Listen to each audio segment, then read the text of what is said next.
Guys, welcome back to my channel. So, a couple of apologies. First of all, sorry if you can hear that banging. We are getting a new flooring put down the stairs, so you might periodically hear some bangs or some drills or what have you. And sorry that I didn't actually have a video for you guys last week. I didn't plan my week very well, and then my train was cancelled. And before I knew it, I got home and I had enough time to eat my dinner, and then that was it. So, and I don't like filming after dinner time because after dinner's when I wind down. So, apologies for that.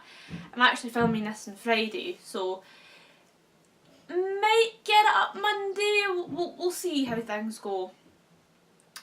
Somebody asked if I could do a video, just a sit down chit chat video about my eyesight, and I thought, why not? I've never really spoken detail about what my eyesight is and what I can see and what I can't. So if I was literally just to talk about what I can see now, this video will be finished very fast. So I'm gonna kind of talk about what I used to be able to see, because I never did. I never did. So starting off what I can see now, I can literally see light and dark and shadows. So if I'm in a room and the light is on or off, I can see that. I can see when the light's on and off. I can see things moving. If it's like really subtle movements, then no, I can't see it. But if they're quite big and obvious, like somebody waving their hand in front of me or my dog running out in front of me, then yeah, I can see it.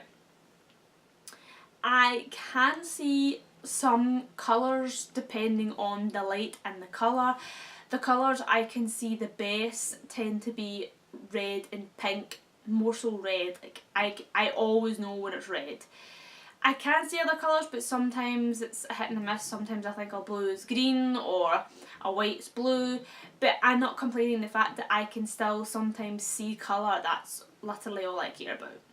So that's pretty much what I see now. So I say I'm blind because there's a big difference of being able to read and not being able to read. So when I'm referring to being blind, it's more I can read. Like, I can't physically pick up a piece of paper and read what's on it, but I can still see movements, some colours, some shadows. It's not just all black.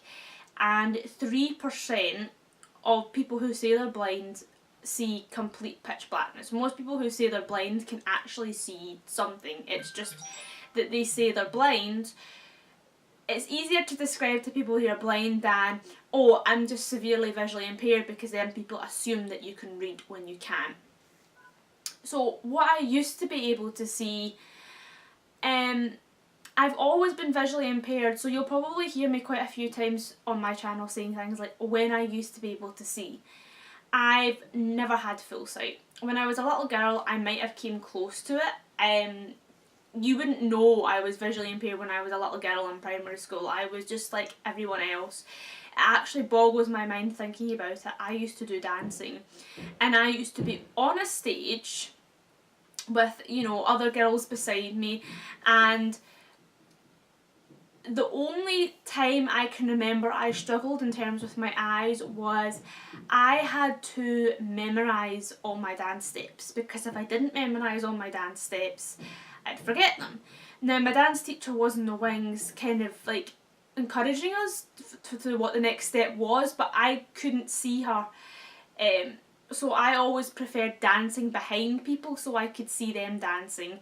But other than that, there wasn't really much indication that I couldn't see when I was younger.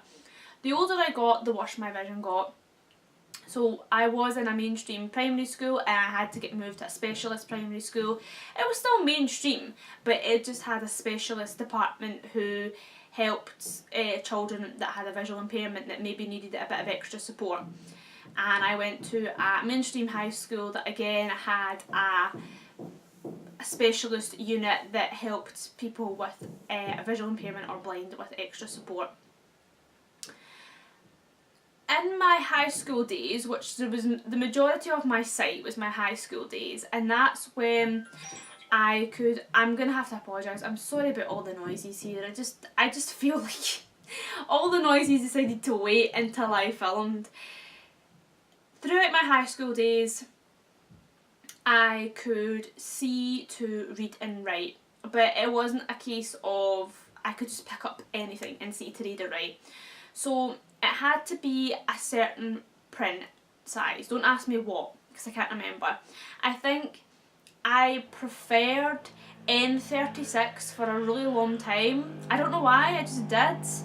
And then I realised that I could read N24. I think I preferred bigger because it made me read faster and I felt more confident. I liked it to be bold as well. I couldn't see to write with pencil because pencil was too faint. If it's too faint, I couldn't see. When I was in high school, I had to write with a pen, and it was always really hard finding a pen that wasn't so dark that it would bleed through your page, because that wasn't easy to read through, but a pen that was dark enough that I could easily read it. I couldn't read other people's handwriting. Sometimes I struggled with my own handwriting at the best of times. But yeah, I wasn't long-sighted or nearsighted, I was both. So if you were standing where my camera is, which is probably about maybe two and a half arms length away, if you were holding up just a normal piece of paper with normal print size, which I think is N18, it might be N16, but I think it's N18, I wouldn't be able to see it. But if you were holding up like a card that had just the big letter A on it, then yeah, I'd be able to see it. I'd probably be able to see it over at the other side of my room. But if it was normal print, no. Normal print, I had to have probably about a quarter of an arm's length away from my face. And again, if it was small print, I would have to use a magnifier to see it. When I used to be in the computer, I would either lean right in close to the computer till my nose was practically touching the screen with my magnifier, or I would increase the size of the computer by doing Control+. That's good when you're reading something, but if you're trying to do something like ordering something online, don't recommend it, because when you increase the size of a web page, it literally is like a magnifying glass. It zooms in that one point of the page. So if you're trying to do something on the main screen of the page and then you wanted to jump up to the top right hand corner, you would have to like use your arrow keys, and it's almost like you can only see like 5% of the computer screen at a time. So in that case, I would recommend a magnifier. I know there's software out there like Zoom Tech or whatever that have an automatic magnifying component to your computer, but I never liked that, because again, it worked the same way as increasing your font size on your computer. It would just magnify one portion of it, and I didn't like knowing that there was a whole computer screen there and I could only see 5%. Granted, when I was using my magnifier, I could only see 5%, but at least if I wanted to see what was at the top right hand corner, I would just move my magnifier up and nothing was ever out of reach. I think that's more of a mental way of thinking rather than a visual, but that's just how I worked. Colours. It's funny, since losing my sight, colours are still the same for me. So like I said, sometimes I can see them and sometimes I can't. It depends on, I think it really depends on the lighting. I used to blame my eyes, but I don't think it's my eyes. I think it's how light it is. If I'm in natural daylight, like the sun is the best daylight. So you could get the brightest man-made light in the world and I still wouldn't be able to see it. Or I might not be able to see it as clearly as I would as if the sun was shining on it. Colours, sometimes I get red and pink and purple confused. This is just now. Sometimes I get red and pink and purple confused. I cannot see yellow at all anymore. Yellow and white all look the same. Blue and green look the same. You know, the colours, they kind of all mesh into each other. it's very weird. If I'm looking at something and I think it's red and then my mum tells me it's pink, it's like I can instantly see it's pink. I think it is a brain thing, even though my disease is a problem with the eyes and not the brain. It's very complex. When I could see, I say, a bit colourblind. I could see colours, like I knew when something was black. But pale colours, pale green and pale blue, I often got mixed up. Dark blue and dark purple, I often got mixed up. Yellow and white, I could never distinguish between those two until they were side by side, and then I could see the clear difference. But if they weren't, yellow always looked white to me. So yeah, that's not really changed. I'm still kind of the same way with colours. I have never had peripheral vision, even like when I was telling you about when I went to dancing. I never had peripheral vision, which means you can't see out the side of your eye. I can see about to here. I'm sorry if you're visually impaired and you're watching this. Here isn't a very good description, but I really don't know how to describe it. It's not quite the side of my eye, it's in the middle of my eye, but to the middle and slightly to the side. My field of peripheral vision is very, very low. It always has been. Even in primary school, I think I used to get field vision tests and it was pretty low. It's been that way for the longest time, and I think growing up as a child, that was the only thing that made me visually impaired, the fact that I couldn't see out the sides of my eyes. Other than that, I was pretty fine. That's still the same. It's always been the same. I'm not going to describe, why I act a certain way due to my sight loss, because that's a completely different video. And if I was to go on to describe about why when I was younger or when I could see I preferred walking behind somebody as opposed to walking beside them, I'll be here all night describing it. But yeah, I never had peripheral vision. This eye is a completely different story to this eye. So my right eye is completely different from my left eye. I went blind, air quotes, in my right eye long before I went blind in my left eye. My mum's probably going to correct me if she's editing this, but the reason I went blind in my right eye is because I had very, very high pressure and I ended up having really significant glaucoma. And glaucoma is when your vision basically tunnels and you can literally only see like a pinhole or a small circle and the rest of your vision is all black. Now I know I spoke about not having peripheral vision in this eye. I mean literally just the sides. Just the sides are fuzzy, that's all. Whereas in this eye, if I was to close it, it's literally like a tiny pinhole and the rest of it's black. It's actually, I don't like it.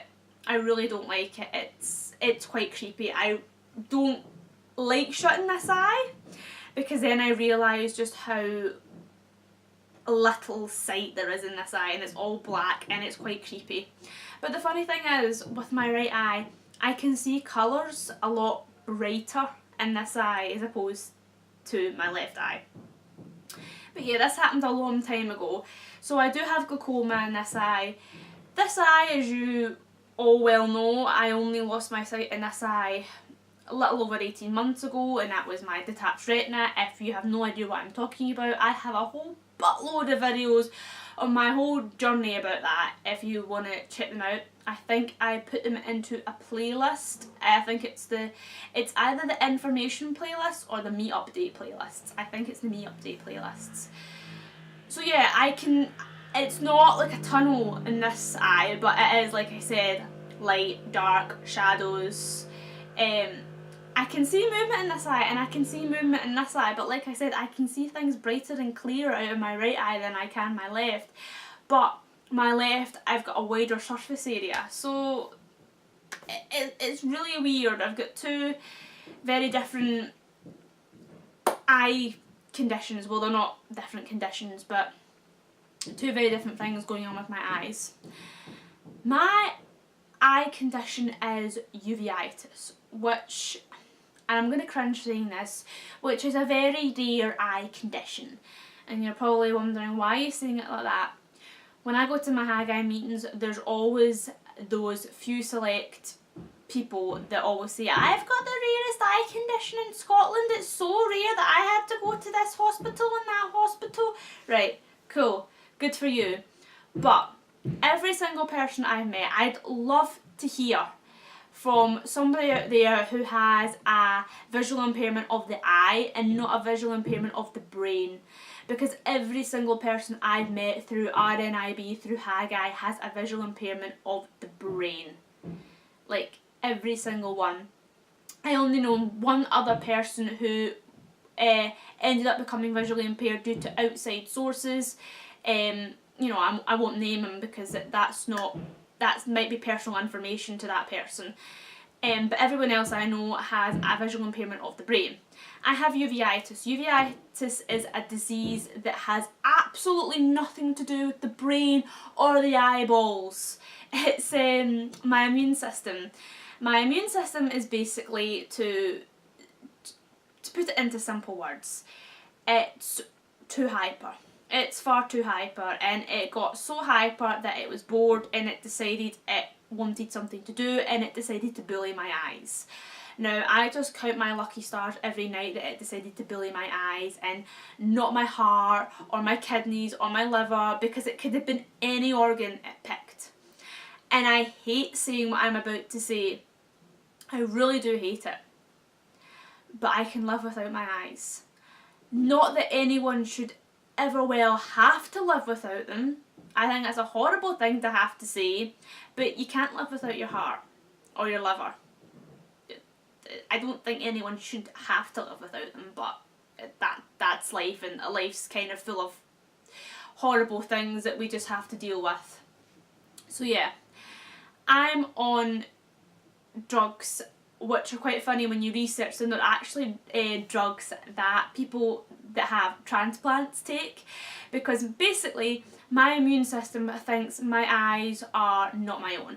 They think they are foreign objects, and I can hand on my heart say with confidence, I was born with these eyes, I didn't get these eyes from anyone else, and eye transplants are not a thing.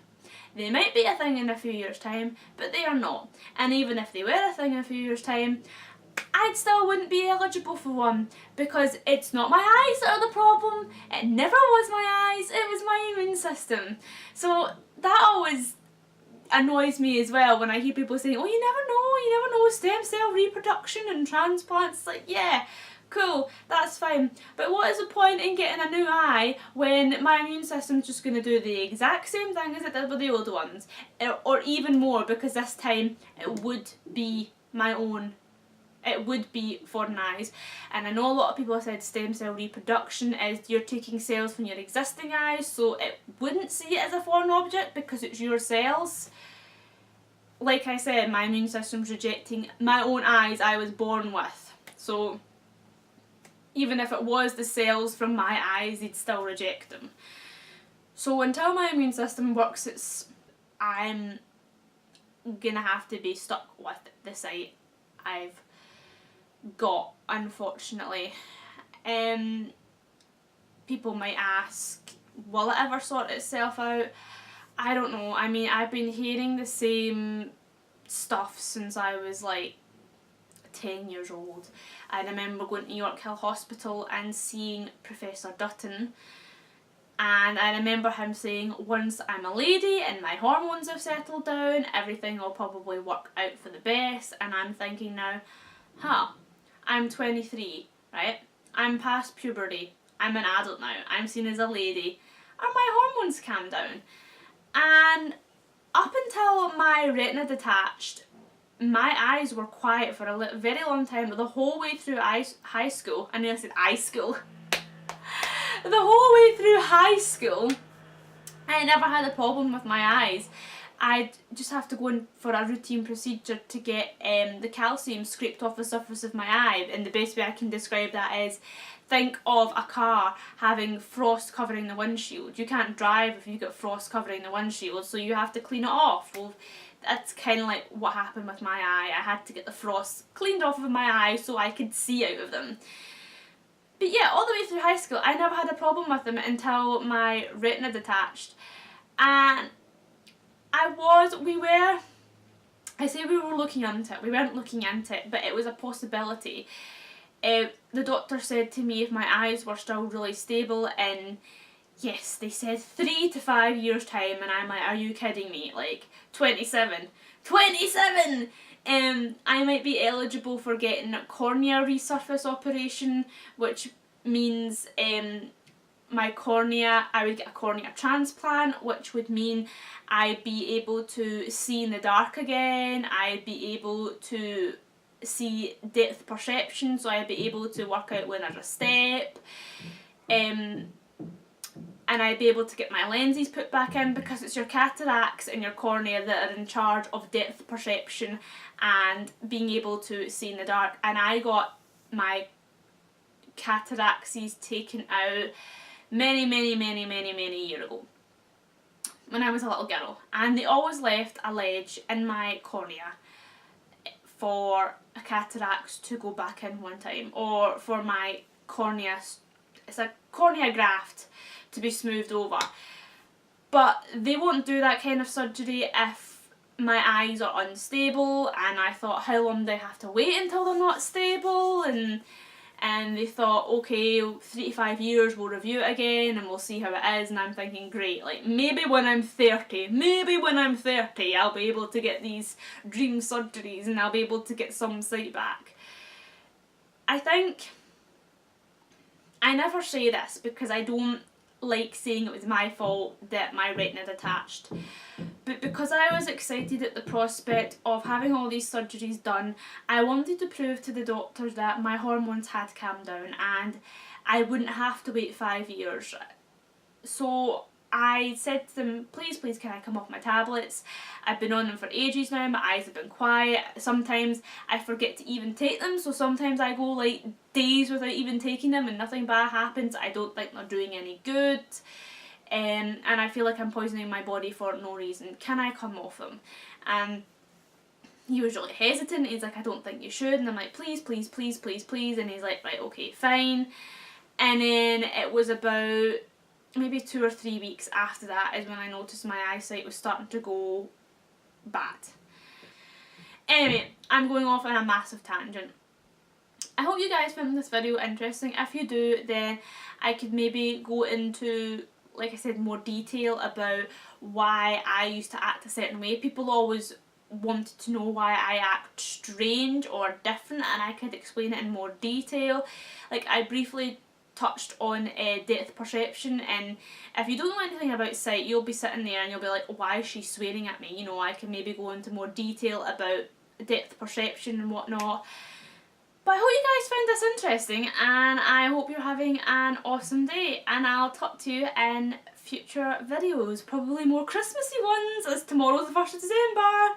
Bye guys!